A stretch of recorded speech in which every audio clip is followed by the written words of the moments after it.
Hallelujah, hallelujah, hallelujah. धन्यवाद प्रभु यीशु, धन्यवाद प्रभु यीशु, धन्यवाद प्रभु यीशु। Hallelujah, hallelujah, hallelujah. माझ्या प्रिय भावांनो आणि बहिणींनो, आता आपण देवाचं वचन ऐकणार आहोत। तुमच्याजवळ बायबल असेल तर तुम्ही पाहू शकता। मत्तेचं शुभवर्तमान अध्याय 24 वचन 14। मत्तेचं शुभवर्तमान अध्याय 24 वचन 14 मी वाचून दाखवते, सर्वजण लक्ष द्या। सर्व राष्ट्रांस साक्षीसाठी म्हणून राज्याची ही सुवार्ता सर्व जगात गाजवली जाईल, तेव्हा शेवट होईल। Hallelujah, hallelujah, hallelujah, hallelujah, hallelujah. प्रभू येशूच्या मुखातून निघालेले हे शब्द आहेत। प्रभू म्हणत आहे की सर्व जगात साक्षीसाठी म्हणून राज्याची ही सुवार्ता गाजवली जाईल, तेव्हा शेवट होईल। हा शेवट म्हणजे या जगाचा शेवट आहे। या जगाच्या शेवटाविषयी प्रभू या वचनामध्ये सांगत आहे की राज्याची म्हणजे देवराज्याची ही सुवार्ता साक्षीसाठी जेव्हा संपूर्ण जगामध्ये गाजवली जाईल, म्हणजे देवराज्याची सुवार्ता पूर्ण जगात गाजवण्याचं काम जेव्हा पूर्ण होईल, तेव्हा जगाचा शेवट होणार आहे। Hallelujah, hallelujah, hallelujah. माझ्या प्रिय भावांनो आणि बहिणींनो, बायबलमध्ये जगाच्या सुरुवातीपासून जगाच्या शेवटापर्यंत सर्व काही लिहून ठेवण्यात आलेलं आहे। देवाने जग कसं घडवलं, देवाने हा निसर्ग कसा घडवला, पक्षी, प्राणी आणि मानवाला देवाने कसं घडवलं, आणि नंतर पुढे मानवाचं पतन कसं होत गेलं आणि जगाची दुरवस्था कशी झाली, देवाने बनवलेलं सुंदर जग वाईट कसं बनत गेलं, माणसाच्या पापामुळे जगाची वाईट अवस्था कशी झाली, आणि शेवटी या जगाचं काय होणार आहे, हे सगळं काही बायबलमध्ये लिहून ठेवलेलं आहे। आणि म्हणूनच बायबलला जीवनाचं पुस्तक म्हणतात, बायबलला जिवंत देवाचा शब्द म्हणतात। हे माणसाच्या इच्छेने किंवा माणसाच्या बुद्धीतून लिहिण्यात आलेलं नाही आहे, तर जिवंत देवाचे शब्द यामध्ये लिहिलेले आहेत। बायबलचं सगळ्यात पहिलं वचन म्हणतं की प्रारंभी देवाने आकाश आणि पृथ्वीही उत्पन्न केली। प्रारंभी, तिथून सुरुवात झाली। जेव्हा देवाने आकाश आणि पृथ्वी निर्माण केली, तेव्हापासूनच्या सगळ्या घटनेचा क्रम लिहून ठेवलेला आहे, आणि शेवटी हे आकाश आणि पृथ्वी नष्ट केली जाणार आहे, तिथपर्यंत सगळं काही बायबलमध्ये लिहून ठेवलेलं आहे। माझ्या प्रिय भावांनो आणि बहिणींनो, आपण ज्या जगामध्ये राहत आहोत त्या जगामध्ये रोज नवा दिवस येतोय, पण अनेक लोकांना माहीत नाही आहे की या जगाला एक शेवटचा दिवस असणार आहे। ज्या वेळेला कोणतीही शक्ती आणि ज्या वेळेला माणसाची कोणतीही बुद्धी किंवा ताकद काम करणार नाही आहे, असा तो शेवटचा दिवस येणार आहे, जो कुणालाच माहीत नाही आहे, फक्त देवाला माहीत आहे। आणि देवाने ठरवलेला आहे की या जगाचा तो शेवट करणार आहे। परंतु हा शेवट जो काही तो करणार आहे, त्याच्या अगोदर या सगळ्या गोष्टीची कल्पना त्याने अगोदरच माणसाला देऊन ठेवलेली आहे। Hallelujah, hallelujah, hallelujah. परमेश्वर कोणतीही गोष्ट अचानक करत नाही, कोणतीही गोष्ट अकस्मात करत नाही। खूप वेळेला आपल्याला असं वाटतं की हे अचानक घडलं, हे अचानक झालं, अचानक काही होत नाही, त्या गोष्टींना अगोदर सुरुवात झालेली असते। देव कोणतीही गोष्ट अचानक करत नाही। जगाचा शेवट होणार आहे हे 2000 वर्षांपूर्वी प्रभू येशूने अगोदरच सांगून ठेवलेलं आहे, आणि शेवट जवळ आलेला आहे हे कसं ओळखायचं यासाठी सुद्धा त्याने चिन्ह सांगून ठेवलेली आहेत की अशा अशा अशा घटना जगात घडायला लागतील, आणि जेव्हा या गोष्टी घडायला सुरुवात होईल तेव्हा तुम्ही समजा की आता शेवट जवळ आलेला आहे। प्रभूने एकदा शिष्यानं असंही सांगितलं, पहा हे सर्व काही मी तुम्हाला अगोदरच सांगून ठेवलेलं आहे. हे नंतर घडणार आहे, पण मी तुम्हाला अगोदर जाणीव करून देतोय. हे घडायला अवकाश आहे, पण मी तुम्हाला अगोदर कल्पना देऊन ठेवतोय की हे असं सगळं काही घडणार आहे. कारण ही देवाची काम करण्याची पद्धत आहे. तो कोणतीही गोष्ट अचानक अकस्मात करत नाही. एखादा माणूस फार वाईट वागतो, फार वाईट जीवन जगतो आणि मग अचानक त्याला काहीतरी मोठा जीव घेणं आजार येतो आणि लोकांना असं वाटतं की बिचाऱ्याच्या बाबतीत अचानक झालं, अचानक त्याला एवढा मोठा आजार चढला. असं होत नाही. जेव्हा तो वाईट वागत होता तेव्हा देव त्याच्या हृदयात शांतपणे त्याला सांगत होता. त्याला सुधारण्यासाठी आणि बदलण्यासाठी देवाचे प्रयत्न सुरू होते आणि देवाने त्याला येणाऱ्या धोक्याची कल्पनासुद्धा अगोदरच देऊन ठेवली होती. परंतु मानवी अहंकारामुळे आणि गर्वामुळे लोक देवाचा आवाज जुमानत नाहीत, देवाच्या शब्दाकडे कान देत नाहीत, देव जे काही बोलतोय त्याकडे ते कान देत नाहीत आणि मग असं वाटतं की अचानक झालं. पण ही देवाची काम करण्याची पद्धत आहे की देव कोणतीही गोष्ट अचानक किंवा अकस्मात करत नाही. Hallelujah, hallelujah, hallelujah. देवाने हे जग निर्माण केल्यापासून जगाचा शेवट होईपर्यंत सगळ्या काही घटना बायबलमध्ये स्पष्ट सांगितलेल्या आहेत. म्हणजे या जगाचा भूतकाळ, वर्तमान काळ आणि भविष्यकाळ सगळंच बायबलमध्ये सांगितलेलं आहे. म्हणून तर हे जीवनाचं पुस्तक आहे. आणि जर आम्हाला बायबलची वचनं माहीत आहेत, जर आम्हाला देवाची वचनं, देवाचे शब्द माहीत आहेत, तर आम्ही अंधारात नाहीत, आम्ही प्रकाशात आहोत.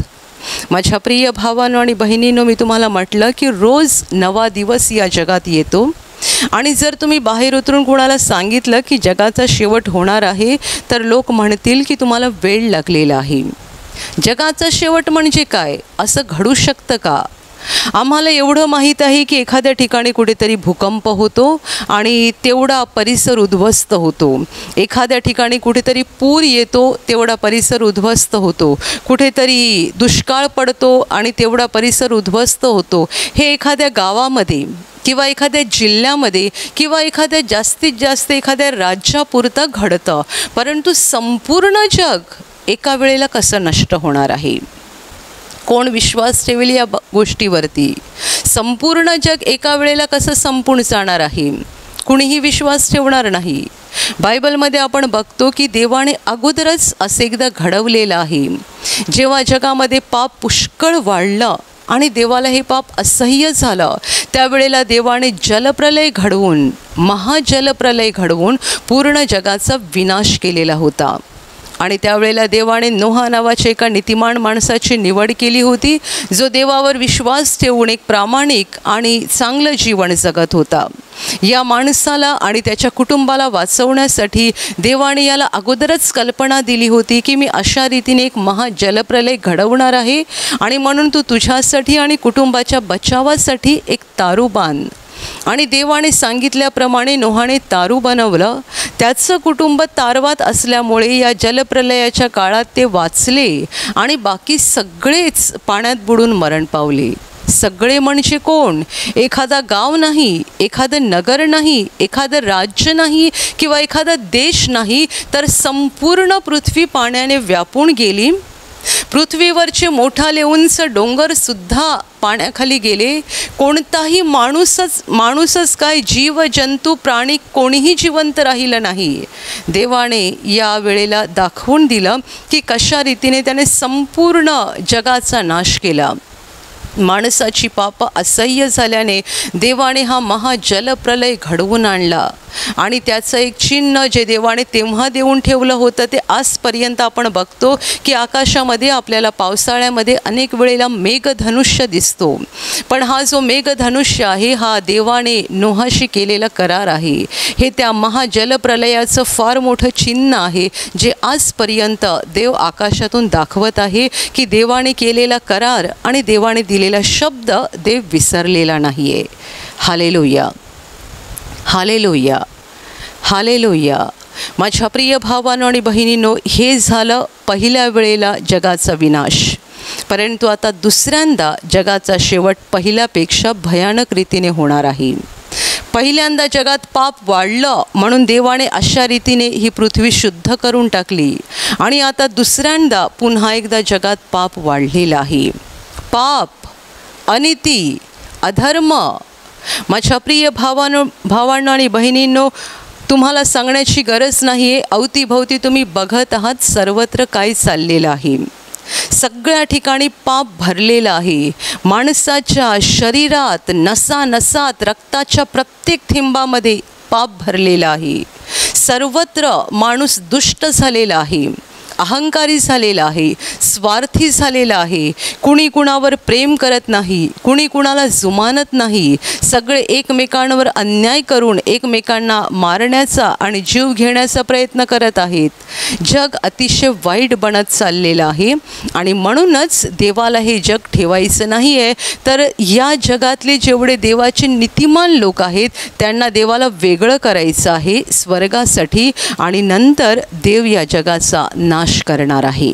Hallelujah, hallelujah, hallelujah. आणि यासाठी प्रभू येशूने एक उदाहरण दिलेलं आहे की ज्याप्रमाणे एखादा कोळी समुद्रामध्ये जाळं टाकतो त्यावेळेला जाळ्यामध्ये अनेक प्रकारचे मासे येतात. त्याला जे मासे हवे आहेत किंवा त्याला जे जीव हवे आहेत तेच नाही आहेत तर अनेक प्रकारचे जीव त्या जाळ्यामध्ये सापडतात. तेव्हा ते जाळं ओढून किनाऱ्यावर आणतात आणि बसून त्यातून निवड करतात. त्यांना काय हवं आहे, त्यांना जे चांगले चांगले मासे हवे आहेत तेच एका भांड्यामध्ये गोळा करून घेतात आणि जे जीव त्यांना नकोसे आहेत ते फेकून देतात. प्रभू येशू म्हणाला, युगाच्या समाप्तीला अगदी असंच होणार आहे. जगाच्या शेवटी असंच घडणार आहे. देवदूत येऊन नीतिमानांना अनीतिमानांपासून वेगळं करणार आहे. या जगात एकाच वेळेला नीतिमान आणि अनीतिमान लोक जगत आहेत. देवावर प्रेम करणारे आणि देवाच्या विरुद्ध वागून देवाला दुःख देणारे दोन्ही प्रकारचे लोक आज जगामध्ये जगत आहेत. पण माझ्या प्रिय भावांनो आणि बहिणींनो, ती वेळ खूप जवळ आलेली आहे जेव्हा देवदूत उतरून नीतिमान आणि अनीतिमान लोकांना वेगळं करणार आहेत. या जगाचा शेवट जवळ आलेला आहे. येशूने 2000 वर्षांपूर्वी शेवटाविषयी सांगून ठेवलेलं आहे. फक्त देव एकाच गोष्टीसाठी थांबलेला आहे, एकाच गोष्टीसाठी. त्याची इच्छा आहे की प्रत्येक कानाने येशूची सुवार्ता ऐकायला पाहिजे. प्रभू येशूची सुवार्ता, येशू ख्रिस्त देवाचा पुत्र जो मानवाच्या पापांसाठी, पापमुक्तीसाठी स्वर्गातून या पृथ्वीवर आला आणि त्याने पापांची सगळी शिक्षा स्वतःवर घेऊन क्रूसावर बलिदान केलं अशासाठी की जेवढे त्याच्यावर विश्वास ठेवून पश्चाताप करतील त्या सगळ्यांना पापांची क्षमा मिळावी. म्हणजे ते मेल्यावर नरकात जाणार नाहीत तर ते स्वर्गात जातील, देवाच्या घरात पोहोचतील. ही जी मुक्तीची, तारणाची सुवार्ता आहे, चांगली बातमी आहे, ही जगातल्या प्रत्येक माणसाच्या कानावर पोहोचावी अशी देवाची इच्छा आहे. वचन म्हणतं साक्षीसाठी म्हणून, राज्याची ही सुवार्ता साक्षीसाठी म्हणून संपूर्ण जगात गाजवली जाईल. तेव्हा शेवट होईल साक्षीसाठी. म्हणजे कोणत्याही माणसाला त्या शेवटच्या दिवशी, न्यायाच्या दिवशी देवासमोर उभं राहून सांगण्याची हिम्मत होणार नाही की मी ही सुवार्ता ऐकलीच नव्हती. येशू ख्रिस्त कोण मला माहीतच नव्हतं. येशूचं क्रूसावरचं बलिदान काय हे मला माहीतच नव्हतं. तो कशासाठी क्रूसावर मेला आणि त्याने कसं तारण केलं हे मला माहीतच नव्हतं. हे जर मला अगोदर पृथ्वीवर असताना माहीत पडलं असतं तर मी विश्वास ठेवला असता, मी पश्चाताप केला असता, मी माझा वाईट मार्ग सोडला असता. असं निमित्त एकालाही मिळू नये, एकालाही. म्हणून वचन म्हणतं साक्षीसाठी. प्रत्येक माणसाच्या कानावर ही सुवार्ता पोहोचावी ही देवाची इच्छा आहे. म्हणजे त्या न्यायाच्या दिवशी, तो न्यायाचा भयानक दिवस असेल ज्या दिवशी पुस्तकं उघडली जातील आणि माणसांची सगळी बरी वाईट कृत्ये वाचून दाखवली जातील आणि प्रत्येकाला ज्याच्या त्याच्या कृत्याप्रमाणे फळ मिळणार आहे. त्या भयानक न्यायाच्या दिवशी कुणालाही निमित्त मिळू नये, देवासमोर कुणीही सांगू नये की आम्ही सुवार्ता ऐकली नव्हती म्हणून आम्ही विश्वास ठेवला नाही आणि म्हणून देव थांबलेला आहे. ही देवाची इच्छा आहे आणि ही देवाची योजना आहे की देवराज्याची ही सुवार्ता संपूर्ण जगात गाजवली जाईपर्यंत तो थांबलेला आहे. Hallelujah, hallelujah, hallelujah. खरं तर जगात पाप एवढं भयानक वाढलेलं आहे, एवढं भयानक. कधी कधी पेपरमध्ये अशा काही भयानक बातम्या येतात की ते वाचल्यानंतर मी सुद्धा देवाला म्हणते, प्रभो बस झाला, आता या जगाचा शेवट कर. मानवाची काय अवस्था झालेली आहे, माणसं किती दुष्ट लबाड झालेली आहेत, कुणी कुणावर प्रेम करत नाही आहे, किती वाईट माणसं झालेली आहेत. माझ्या प्रिय भावांनो आणि बहिणींनो, हा शेवटचा काळ असा असणार आहे ज्यामध्ये देवाचे नीतिमान लोक कंटाळतील, वैतागतील आणि देवाला स्वतःहून सांगतील की या जगाचा शेवट कर. देवाच्या नीतिमान लोकांना इथली घाण, पापाची घाण सहन होणार नाही आहे. पाप वाढत चाललेलं आहे आणि देवाने जगाचा शेवट करावा अशा अवस्थेला जग येऊन पोहोचलेलं आहे. तरीसुद्धा देव फक्त एकाच गोष्टीची वाट बघत आहे, एकाच गोष्टीची. आपल्याला माहीत नाही आहे की ही देवराज्याची सुवार्ता किती कानापर्यंत पोहोचलेली आहे आणि किती कानापर्यंत पोहोचायची आहे, परंतु त्या सगळ्या गोष्टीची नोंद, त्याचा सगळा हिशोब देवाकडे आहे आणि देवाला माहिती आहे की अजून किती लोकांपर्यंत सुवार्ता पोहोचायची आहे. फक्त सुवार्ता पोहोचण्याचं काम झालं पाहिजे, ती स्वीकारली गेली पाहिजे, येशूवर विश्वास ठेवला गेला पाहिजे असे या वचनात म्हटलेलं नाही आहे. कारण जिथे जिथे सुवार्ता सांगितली जाते कुठेही 100% लोक सुवार्तेचा स्वीकार करत नाहीत. आपण प्रेषितांची कृत्येमध्ये सुद्धा वाचतो की प्रेषित जेव्हा जेव्हा कुठे सभास्थानामध्ये किंवा मंदिरामध्ये लोकांसमोर उभे राहून सुवार्ता सांगायचे तेव्हा नेहमी लोकांमध्ये फूट पडायची. काही लोक म्हणायचे हे बरोबर बोलतायत, काही लोक म्हणायचे आम्हाला हे मान्य नाही आहे, आम्हाला हे पटत नाही आहे. हे तेव्हापासूनच चालू आहे. जिथे जिथे सुवार्ता सांगितली जाते काही लोक म्हणतात हे खरं आहे, आम्ही विश्वास ठेवतो. काही लोक म्हणतात आम्हाला पटत नाही आहे. आणि त्यामध्ये असे काही लोक असतात जे फक्त येशूकडून बरे होण्यासाठी किंवा चमत्काराचा अनुभव करून घेण्यासाठी येतात. बरे झाले, चमत्कार बघितला, त्यांना पाहिजे ती गोष्ट मिळाली की पुन्हा ते येशूपासून दूर जातात. जोपर्यंत दुसरी समस्या येत नाही तोपर्यंत ते येशूकडे येत नाहीत. म्हणजे त्यांना तारणाची सुवार्ता स्वीकारायची नाही आहे. त्यांना स्वर्ग प्रवेश आणि पापक्षमा, स्वर्गात जाणं, अनंतकाळचं जीवन या गोष्टीचं काही पडलेलं नाही आहे. आणि कितीही सुवार्ता त्यांनी ऐकली तरी त्यांच्यावर त्याचा काही परिणाम होत नाही, कारण ते जगिक मनाचे असतात. त्यांचं लक्ष जगाकडे लागलेलं असतं, मरणानंतरच्या जीवनाचा ते विचार करत नाहीत. Hallelujah, hallelujah. जगात असे किती लोक आहेत जे आपल्या मरणानंतरच्या जीवनाचा विचार करतात. खरं तर अंधाराच्या राज्यात कुणीच मरणानंतरच्या जीवनाचा विचार करत नाही. कारण जर मरणानंतरच्या जीवनाचा विचार केला तर लोक एवढे पापी, दुष्ट आणि वाईट वागणार नाहीत. मरणानंतर जीवन आहे. कोणी स्वर्गात जाणार, कोणी नरकात जाणार. ज्याला त्याला आपल्या कृत्याप्रमाणे फळ मिळणार आहे. पण स्वर्गात असेच लोक जाणार आहेत ज्यांना पाप क्षमा झालेली आहे. जगातला प्रत्येक माणूस पापी आहे आणि पापक्षमा झाल्याशिवाय कुणीही स्वर्गात जाऊ शकत नाही. ज्याला पापक्षमा झाली आहे तो स्वर्गात जाणार आणि ज्याला पापक्षमा झाली नाही तो नरकात जाणार. आणि आम्हाला पापक्षमा देण्यासाठीच येशूने क्रूसावर बलिदान केलेलं आहे. तरीसुद्धा ही सुवार्ता ऐकून अनेक लोक विश्वास ठेवत नाहीत. काही लोक विश्वास ठेवतात, काही लोक विश्वास ठेवत नाहीत. आणि म्हणून प्रभूने वचनात असं म्हटलेलं नाही आहे की जोपर्यंत जगातले सगळे लोक विश्वास ठेवणार नाहीत, सुवार्तेचा स्वीकार करणार नाहीत, तोपर्यंत शेवट होणार नाही. किंवा जेव्हा सगळे लोक स्वीकार करतील त्यावेळेला जगाचा शेवट होईल असं वचन म्हणत नाही आहे. तर प्रभू असं म्हणतोय की सुवार्ता जेव्हा सगळ्या जगात गाजवली जाईल तेव्हा शेवट होईल. फक्त गाजवण्याचं काम आहे. सगळ्या माणसांपर्यंत, प्रत्येक कानापर्यंत येशूचं नाव, येशूचं क्रूसावरचं बलिदान आणि ही तारणाची बातमी पोहोचायला पाहिजे. या एकाच गोष्टीसाठी देव वाट बघत आहे आणि थांबलेला आहे. Hallelujah, hallelujah. आणि माझ्या प्रिय भावांनो आणि बहिणींनो, तो दिवस फार दूर नाही आहे. कारण आपण बघतोय की ही सुवार्ता तळागाळातल्या प्रत्येक माणसापर्यंत पोहोचावी म्हणून देव स्वतः काम करत आहे. देव स्वतः वेगाने काम करत आहे. या लॉकडाऊनच्या काळामध्ये यूट्यूबवरून अनेक ठिकाणी प्रार्थना सभा सुरू आहेत. लॉकडाऊनच्या काळात लोक यूट्यूबवरून प्रार्थना सभा बघत होते आणि ज्या लोकांना सुवार्ता माहीतच नव्हती, ज्यांना येशूविषयी कल्पनाच नव्हती, त्या लोकांनी सुद्धा या काळामध्ये सुवार्ता ऐकलेली आहे.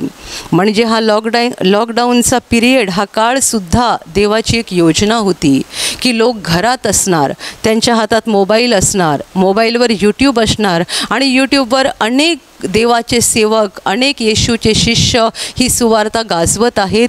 कुठून तरी इथून तिथून या व्हिडिओच्या माध्यमातून, त्या व्हिडिओच्या माध्यमातून, इथून तिथून या सेवकाच्याद्वारे, त्या सेवकाच्याद्वारे कुठून तरी सुवार्ता पोहोचली पाहिजे.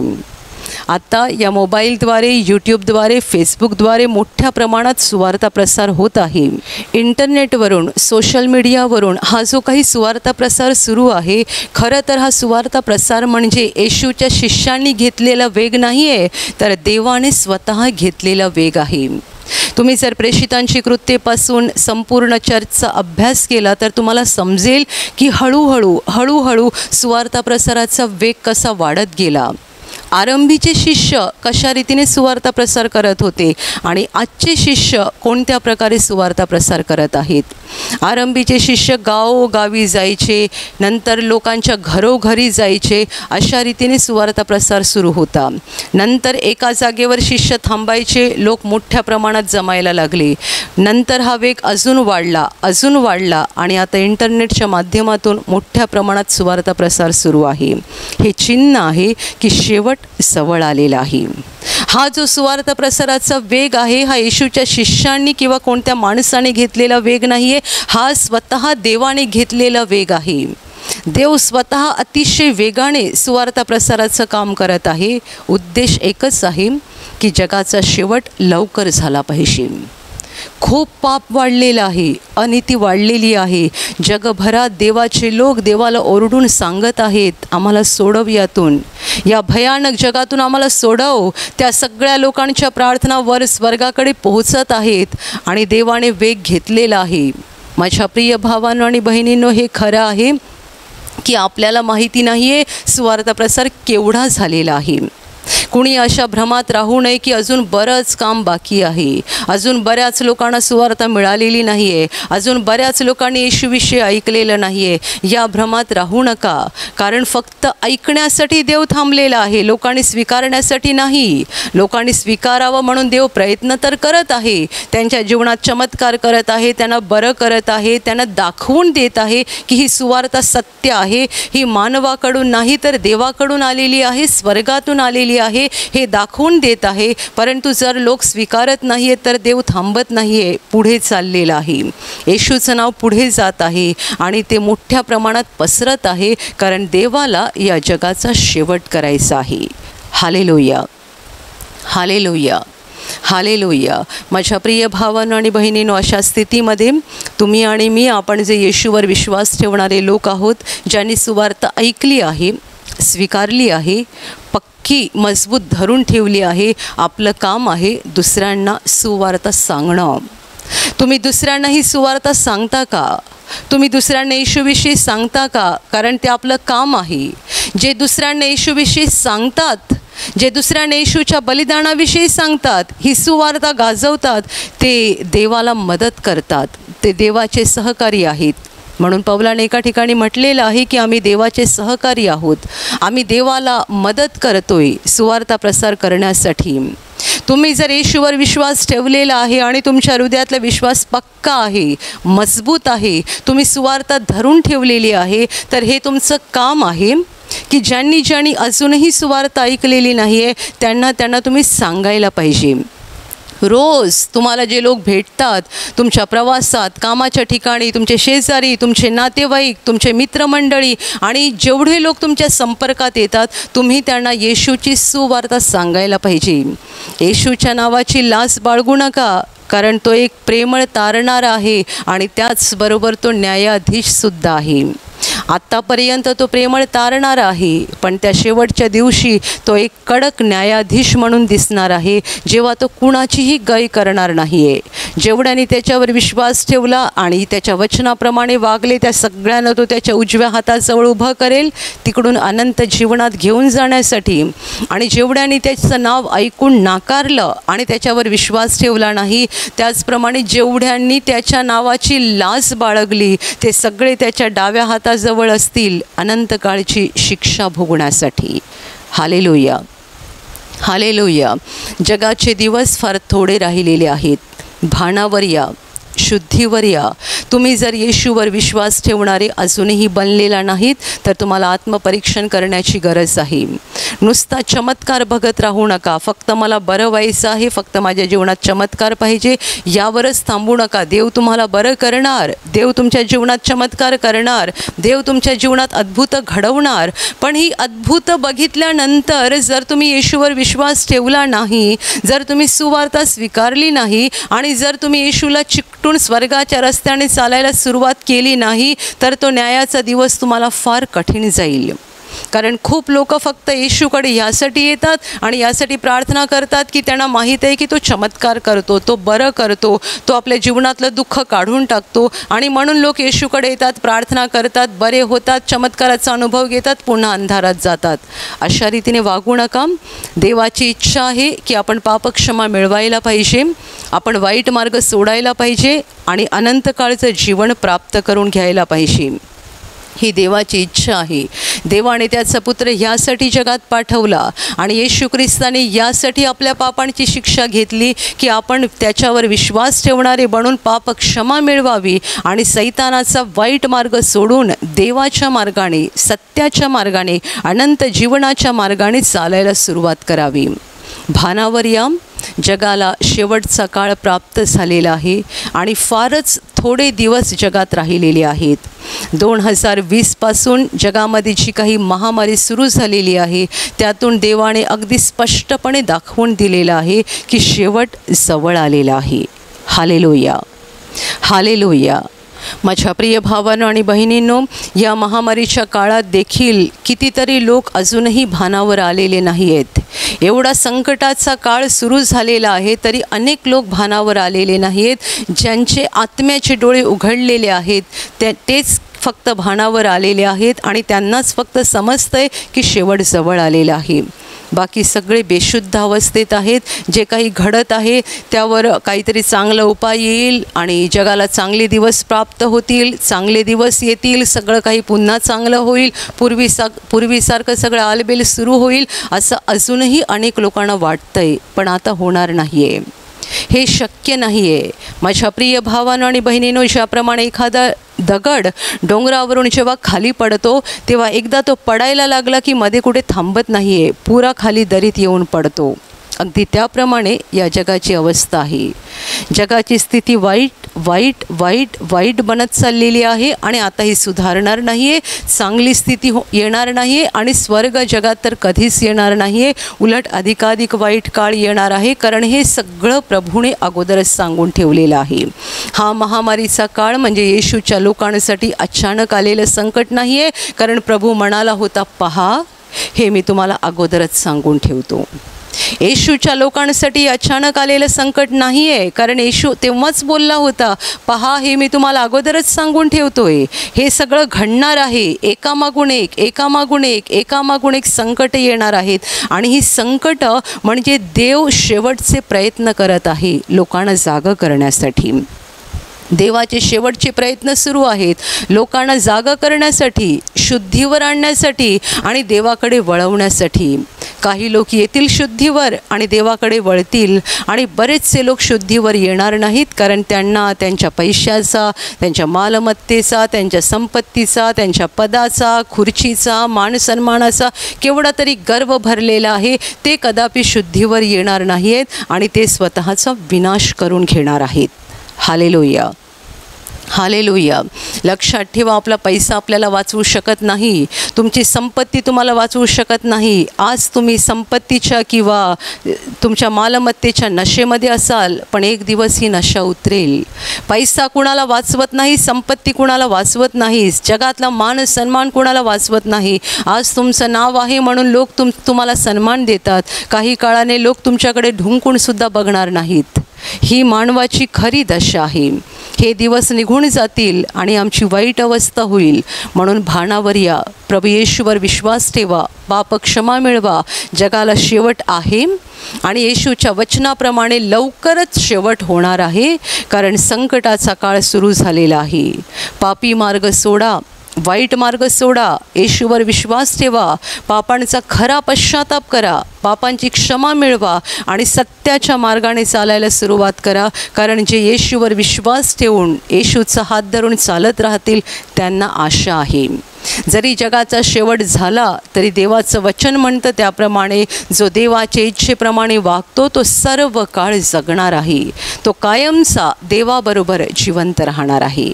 Hallelujah, hallelujah, hallelujah, hallelujah, hallelujah. आणि आता मी तुमच्यासाठी प्रार्थना करणार आहे. तुमच्या शरीराच्या ज्या भागाला आजार आहे तिथे पूर्ण विश्वासाने हात ठेवा आणि तिथे हात ठेवणं शक्य नसेल तर तुमच्या छातीवर हात ठेवा. विश्वास ठेवा की प्रभू येशू आत्ताच तुम्हाला स्पर्श करेल आणि बरं करेल. पूर्ण विश्वास ठेवा की प्रभू आत्ता तुम्हाला स्पर्श करेल आणि तुमच्या जीवनामध्ये अद्भुत काम करेल. तुमच्या शरीरातील सर्व आजार प्रभू येशूच्या नावाने या क्षणाला निघून जावोत. तुमच्या जीवनातील सर्व दुःख प्रभू येशूच्या नावाने या क्षणाला निघून जावो. तुमच्या जीवनात काम करणारी सर्व अंधाराची शक्ती प्रभू येशूच्या नावाने ह्या क्षणाला निघून जावो. सैतानाची सर्व बंधनं तुमच्या जीवनातून तुटून जावोत. सर्व शुद्धात्म्यांनो, प्रभू येशूच्या नावाने मी तुम्हाला आज्ञा देत आहे, या क्षणाला ह्यांना सोडून निघून जा आणि पुन्हा त्यांच्यात शिरू नका. तुमचं हृदय स्वर्गीय शांतीने भरून जाऊ. स्वर्गीय आशीर्वाद तुमच्या जीवनात येऊ. पवित्र आत्म्याचा आनंद आणि पवित्र आत्म्याची शांती तुमच्या हृदयात भरून राहू. आमीन.